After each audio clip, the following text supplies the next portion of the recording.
आइए चलिए इस एनसीईआरटी के क्वेश्चन को सॉल्व करते हैं। यहाँ पे हमारे पास क्या है कि एक मास को हमने यहाँ पे लटका रखा है और दूसरे मास को हमने यहाँ पे फ्रिक्शन हमारे पास यहाँ पे लग रही है, ये यहाँ से नीचे की तरफ आएगा। ठीक है, तो मोशन हमारे पास नीचे की तरफ होगी, ये एक्सेलरेट करेगा। ये क्वेश्चन दो पैटर्न में हमारे पास आते हैं। पहले आप एक पैटर्न को समझिए तो आपको ये ज्यादा क्लियर होगा, बड़ी जल्दी आप इसको कर सकते हैं किसी भी कॉम्पिटेटिव एग्जाम में अगर करना हो। सबसे पहली चीज कि अगर हमारे पास एक टेबल है, यहाँ पे ऊपर मैंने मान लिया कि मेरे पास रखा हुआ है m1 मास, यहाँ पे हमारे पास एक पुली है और नीचे हमने एक मास लटका दिया है m2। इस केस में कोई फ्रिक्शन हमारे पास नहीं है, तो मैंने आपको बताया था कि हम सबसे पहले ऐसे केसेस में क्या करते हैं, एक्सेलरेशन निकालते हैं। और एक्सेलरेशन हमेशा होती है unbalance load divided by total mass. तो हमारे पास सिर्फ ये नीचे वाला मास लटका हुआ है तो यही अनबैलेंस है, तो मैंने लिखा m2, नीचे टोटल मास में हमने लिख दिया m1 प्लस m2 और इसको g से मल्टीप्लाई कर दीजिए, ये आपके पास हो जाएगी एक्सेलरेशन।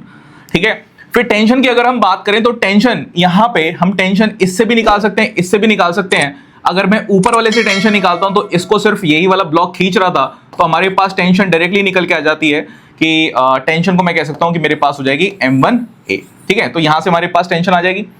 दूसरा, अगर यहां पे विद फ्रिक्शन ये क्वेश्चन हमारे साथ आता है, जैसे कि इस क्वेश्चन में है कि एक ब्लॉक हमारे पास रखा हुआ है यहां पे, बट इस समय पर फ्रिक्शन यहां पे लग रही है और इस फ्रिक्शन को मैंने मान लिया कि फ्रिक्शन हमारे पास है म्यू।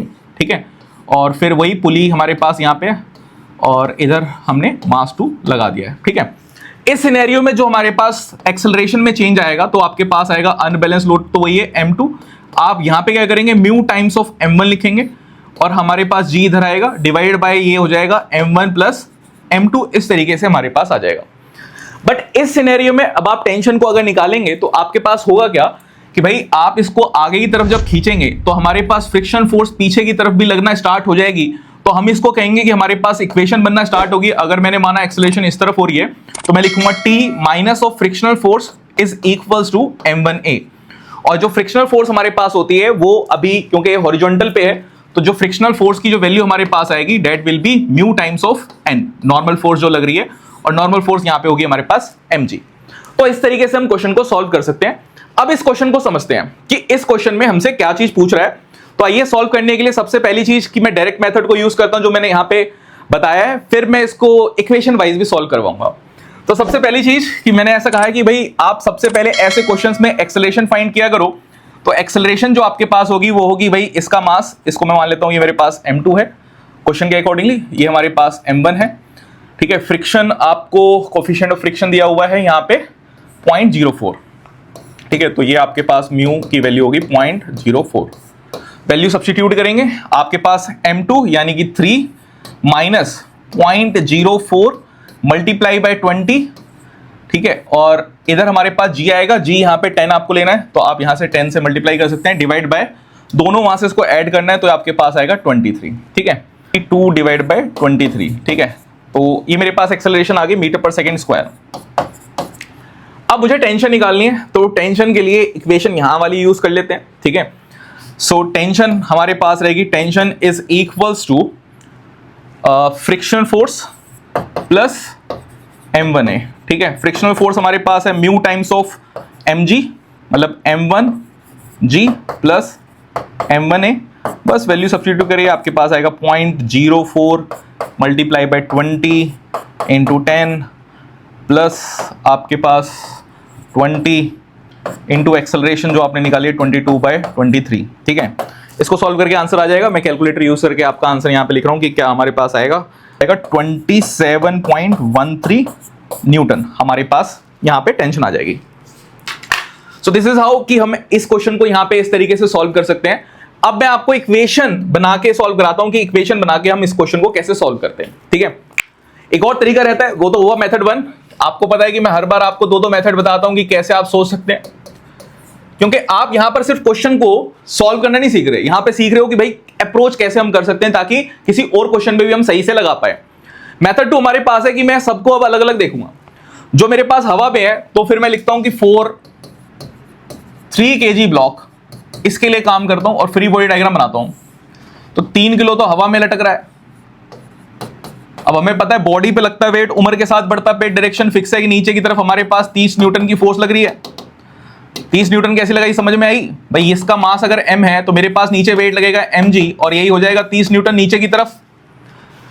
इसको बट एक होल्ड करने के लिए हमारे पास एक टेंशन ऊपर की तरफ भी लग रही है, और मैं मान के चल रहा हूं कि एक्सेलरेशन हमारे पास नीचे की तरफ आ रही है, तो इसका मतलब हमारे पास इस वाली फोर्स को मैं प्रेफरेंस देते हुए लिखूंगा 30 माइनस ऑफ टी, है ना। सो मैं इसको लिख सकता हूं 30 minus of tension is equals to mass into acceleration, इसका मतलब 3a। तो मेरे पास एक इक्वेशन तो यहां पर ये वाली बन जाएगी यहां से। इसके बाद दूसरे वाले ब्लॉक को ले लेते हैं, इसको यहां रख देते हैं। इसके बाद लेते हैं दूसरे वाले ब्लॉक को कि 420 kg ब्लॉक, और अगर 20 kg वाले ब्लॉक को हम लेके चलते हैं तो हमारे पास 20 kg के साथ क्या होगा, ये 20 किलो का है। अब की बार फ्रिक्शन भी यहां पे है, म्यू फ्रिक्शन, और इसको रस्सी यहां से खींच रही है तो एक टेंशन लगेगी, एक पीछे की तरफ फ्रिक्शनल फोर्स लगेगी, और एक नॉर्मल फोर्स जो इसकी है वो नीचे की तरफ mg यहां पे लग रहा है। तो ये नॉर्मल फोर्स mg के बराबर ही है, हॉरिजॉन्टल सरफेस पे हमारे पास आ रही है। तो ये बन जाएगा इसका फ्री बॉडी डायग्राम। इक्वेशन हमें बनानी है क्योंकि हमें पता है कि मोशन तो अल्टीमेटली एक्सेलरेशन आगे की तरफ हो रही है, तो इक्वेशन में बना सकता हूं t minus of frictional force is equals to जो इसका मास है इनटू जो एक्सेलरेशन हमारे पास होगी।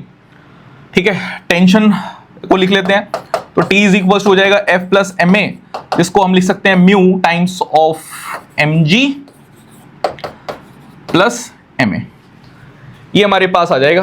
और सबसे पहला काम हमारे पास यही होता है कि भाई आप ऐसी अगर कभी भी हमारे पास चीजें आए तो आप टेंशन की वैल्यू या तो इधर डाल दो या तो इधर डाल दो, आपके पास तभी हम इसको सॉल्व कर सकते हैं।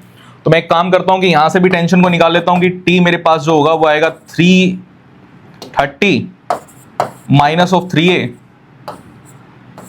ठीक है, तो ये मेरे पास आएगा 30 माइनस ऑफ 3a, इसको यहां पे पुट करते हैं तो ये आएगा 30 minus of 3a is equals to mu, क्योंकि ये मास आपका अलग है, ये ध्यान रखना, ये 20 kg वाला मास है, तो मैं यहां पे सीधा मास को पुट कर रहा हूं, अदरवाइज बच्चे क्या है गलत कर देते हैं। तो मैंने यहां पे क्या किया, म्यू को जो हमारे पास है 0.04 मल्टीप्लाई पे मास हमारे पास यहां पे 20 किलो और ये 10 प्लस 20 किलो, एक्सेलरेशन हमने अभी निकाली नहीं है तो इसको रखा है 20a। ठीक है, सो 202 जीरो हमारे पास कट जाएंगे, ये आएगा 8, इसको इधर लिया हो तो ये आएगा 23, 8 इधर आएगा, ये दोबारा से हमारे पास 22 डिवाइड बाय 23, एक्सेलरेशन हमारे पास फिर से वही आ गई जो हमने पहले निकाली थी। ठीक है, देख रहे हैं। फिर टी की वैल्यू आप यहां से निकाल सकते हैं 30 minus of 3 into 22 divide by 23, और यहां से भी आप जब इसको निकालेंगे तो ये आपके पास वही 27.1 न्यूटन के करीब हमारे पास कैलकुलेट होके आ जाएगी। कैसा लगा सॉल्यूशन? क्या इस क्वेश्चन के साथ साथ आपको कॉन्सेप्ट भी समझ में आया कि कैसे करना है? आप हमारे ऑनलाइन और ऑफलाइन बैच ज्वाइन करने के लिए नीचे दिए गए नंबर पे कॉल कर सकते हैं, और नीचे कमेंट करके हमें जरूर बताइए कि ये क्वेश्चन आपको समझ में आया या नहीं आया। चलिए मिलेंगे फिर नेक्स्ट वीडियो में, बाय बाय।